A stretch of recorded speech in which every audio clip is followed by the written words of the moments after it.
It was supposed to be the happiest day of our lives. It's my sister's wedding, the day she'd found her perfect match. But beneath the smiles and vows, there was a storm building inside me, a storm fueled by betrayal, lies, and the truth I wasn't ready to face. This was the day my family shattered. My name is Zara, and today should have been the happiest day of my life. Or at least, that's what I kept telling myself as I straightened the hem of my sister Lily's wedding dress. I watched as she twirled in front of the full-length mirror, grinning like a girl who had everything she ever wanted. Her smile was wide, innocent, and radiant, and it made the whole world seem perfect. "Zara, can you check the veil one more time?" Lily asked, pulling me out of my daze. She was so happy. Wanted to feel happy for her. I did, but something was off. I fixed her veil, trying not to let my hands shake. "It's perfect," I said, forcing the words past the lump in my throat. I wasn't sure who I was lying to, her or myself.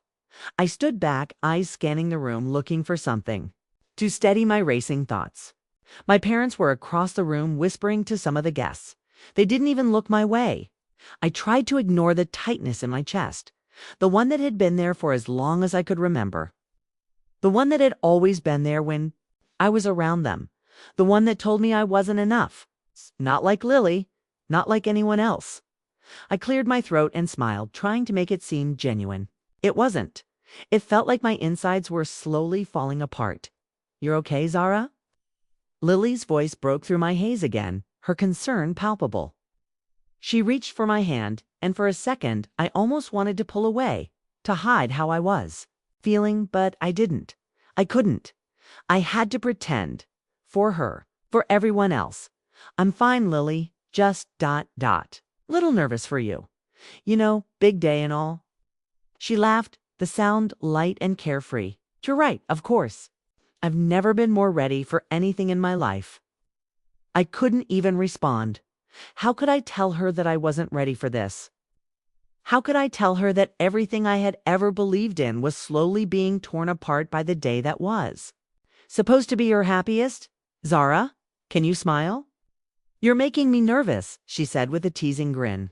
The kind of smile that only a younger sister could give. I forced my lips into something close to a smile. "I'm smiling, I swear. But it wasn't a smile, it was a mask. It's a mask I wore for them, for my family, for everyone. 'Cause that's all I was to them, someone to fix the broken parts of their perfect image. Someone to hold everything together while they tore me apart." I forced myself to look at her, to focus on the happiness that was supposed to fill this room. But all I could see was the facade, this perfect day wrapped up in a bow, hiding all the secrets my family had buried deep. Secrets that suffocated me every single time I tried to breathe. "You sure you're okay, Zara?" Lily asked again. Her voice softer this time, as if she sensed something wasn't right. I nodded, feeling my chest tighten even more. "Yeah, I'm fine. It's your day, Lily. I'm just ... happy for you." But deep down, the guilt churned. Because today wasn't just her day. It was the day everything I'd buried, everything we had all buried, was finally coming to light. I couldn't ignore it anymore. The whispers, the looks. The way my parents kept glancing at me as if I was the problem. It wasn't just her wedding, it was mine too. And somehow, I was the one being sacrificed to make everything else look perfect. But there was no way I could let anyone see how shattered I felt inside. Not today. So I smiled. I smiled because that's what was expected of me. And I lied. I stood at the back of the church, clutching my bouquet like it was the only thing holding me together. My sister Lily was up there, glowing in her perfect wedding dress, looking like everything I had always imagined she would on this day. And yet I couldn't shake the feeling that something was wrong. The ceremony went on, but the words sounded like a distant hum. I tried to focus, tried to make myself feel the joy everyone else seemed to be feeling. But my heart wasn't in it. I couldn't stop thinking about the times when I was invisible, when I wasn't enough. Flashbacks crept in, uninvited. "Why can't you be more like Lily? You're not trying hard enough." My dad's voice echoed in my mind. He used to say it so casually, as if the sting was just part of the air we breathed. He never said it with the intent to hurt, but it always did. And my mother, her silence. It was the worst part. The way she looked at me like I wasn't even there, like I didn't exist when it mattered. I couldn't recall a single moment when she'd stood up for me. Not one. I looked around at the guests, their faces frozen in. Admiration of Lily and Ethan. They all saw the perfect couple, the perfect family. But none of them knew the truth. They didn't know how we were all pretending to be something we weren't. How we were all pretending to be happy. The priest's voice broke through my thoughts. But I wasn't listening anymore. I was staring at my father. He was standing at the front, watching Lily and Ethan with a kind of ... pride. A look I'd never seen directed at me. It wasn't even love. It was admiration. Admiration for a couple that, in his eyes, had it all figured out. For a second, it felt like I couldn't breathe. Then it hit me.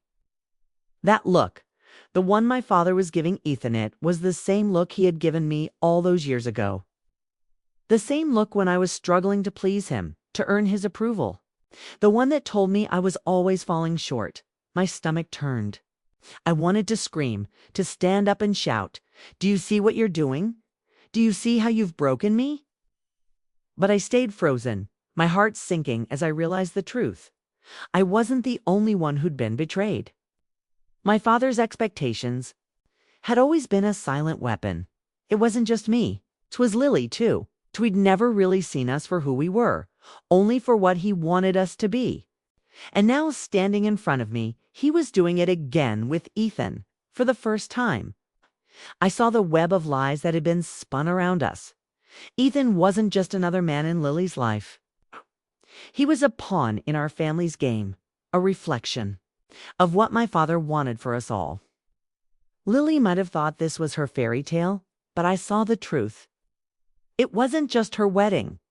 It was my father's vision of perfection being played out, just like it always had been. I felt my hands start to shake. I wanted to leave, to run far away from this lie, but I couldn't. I couldn't leave Lily, not today. So I did the only thing I could do. I smiled. I smiled because it was expected, because that's what I had always done. But inside, everything was falling apart. The reception is a blur. The clinking of glasses, the soft hum of laughter, the music that's supposed to make everything feel light and celebratory, it all feels distant, like I'm watching it happen through a fog. My smile feels like a mask, and no matter how hard I try, I can't keep it in place. I keep nodding, pretending to enjoy the conversation with distant relatives. All the while, my mind is miles away. I glance around trying to find something, someone to anchor me to this moment. Lily and Ethan are dancing, looking so happy, so perfect. But my gaze drifts to the corner of the room, where my parents are standing with Ethan. They're whispering, low and secretive. I freeze, my heart sinking as the words of that conversation hit me like a punch in the gut. I can't hear what they're saying, but I don't need to. The way they're leaning in close, the way my father's hand rests on Ethan's shoulder, too familiar, too intimate. I don't know what's going on, but I know one thing for sure. This isn't just about Lily's wedding. This is about me. This is about the things they've been hiding from me. I can feel the anger bubbling up inside me, rising like a tidal wave, threatening to spill over. The more I think about it, the more I realize how long I've been living this lie. I'd been pretending everything was okay when it wasn't. And now, here they are, whispering to Ethan, the man I thought was just a good match for Lily. The rage I've been burying deep inside for years hits me all at once. Why didn't they warn me? Why didn't they tell me? I can't breathe, feel suffocated, like the air is thick with everything.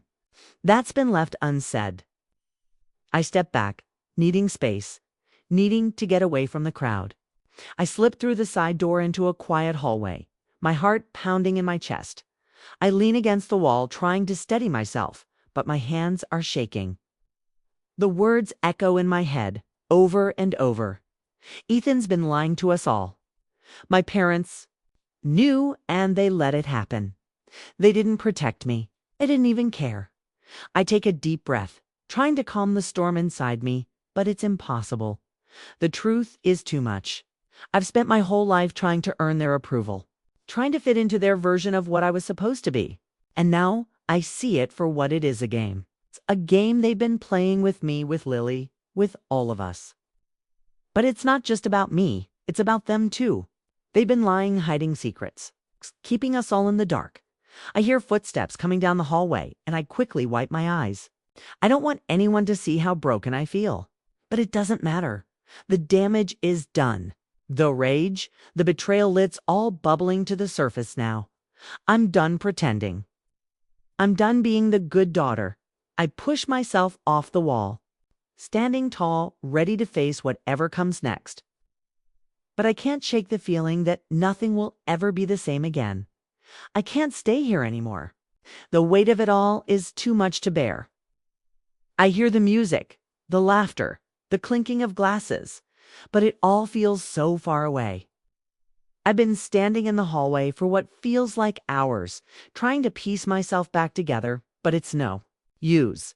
The truth is out there now, and I can't ignore it. I need to talk to them. I need answers. I need to know why they kept this from me. Why didn't they protect me? I don't even know how I find the courage to move, but I do. I walk back into the reception hall, my legs shaky beneath me. My heart is pounding in my chest. I spot them immediately. My parents standing by the bar, laughing with guests, pretending like nothing is wrong. It's like they can't see me, like I'm invisible. I want to scream, but I don't. I've done enough screaming in my head over the years. This time, I'm going to make them hear me. Mom, Dad, my voice shakes. But I don't care.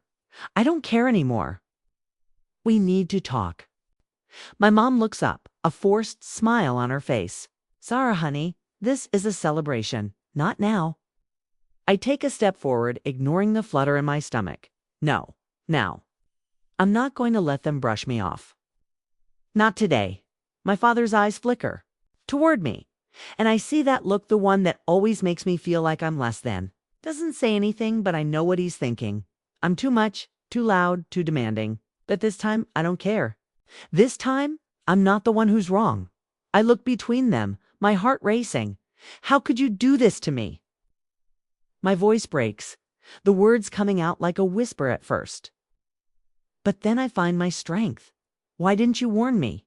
Why didn't you tell me what Ethan really is? Why did you keep lying to me? My mom's face softens, but only for a second. Sarah, don't do this here. Not at Lily's wedding. This isn't the time. Can't believe what I'm hearing. Not the time. It's never the time, is it? I can feel the tears rising, but I fight them back. You've never cared about me the way you care about Lily. You've never seen me, not for who I am, just for who you want me to be. You never protected me. You've never protected any of us. My dad sighs, rubbing his temples. Sarah, you're being dramatic. I can't hold it in anymore. Dramatic. No, I'm not being dramatic. I'm finally seeing the truth. You've been hiding behind this perfect image for so long, and I've been the one to hold it all together. But not anymore. Done pretending. Done being the good daughter who's always invisible, always second best. They stare at me, silent. My father's face is hard, but I can see the flicker of guilt in his eyes. This isn't about Lily's wedding anymore. This is about me, about us. And I can't do this anymore. I turn and walk away, feeling the weight of their stares on my back. I don't look back as I step outside. The cool night air hits my face, and for the first time I feel something I haven't in years: peace. It's strange, almost too quiet. But it's mine. I've taken control. I've made my choice. I'm free.